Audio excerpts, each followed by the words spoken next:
I'm Jeffree Space Surfer, and this is going to be a first installation of Learn 2. This week is beginner boogie boarding. Now, this is a topic not often covered by many, so I figured I'd address it first. It's what I started with, it's what most people start with. Now, this is your basic boogie board. As you can tell, these numbers, like the 45 is the length of the board.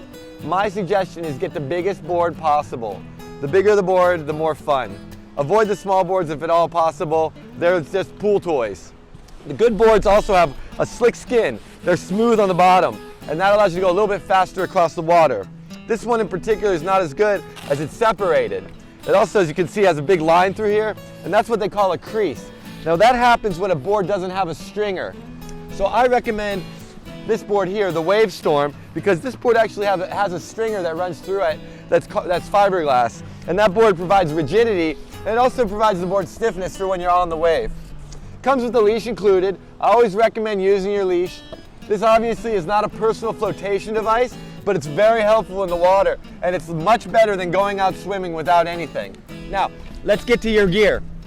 You need baggies, okay? You also need a top. You don't necessarily need a rash guard, but at least a t-shirt. Your body rubbing against this over and over again will create a rash, and you're gonna thank me for wearing that t-shirt ahead of time. When you wanna get out in the water, you're gonna start by taking this leash here, and you're gonna do what we call a wrap and a strap. So you open it up like this, you take your arm, you put it out like so, you wrap the cushion part, and you strap. When you're walking out with the board, you wanna make sure you pick it up.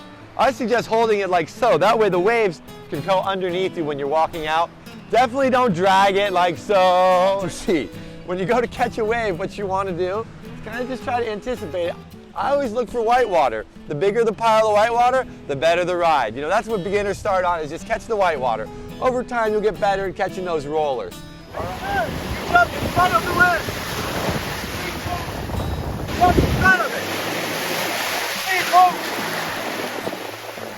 You never want to allow yourself to get between the board to get between yourself and the wave.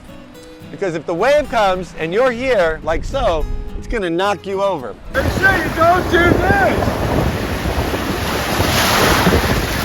Now let's get out there.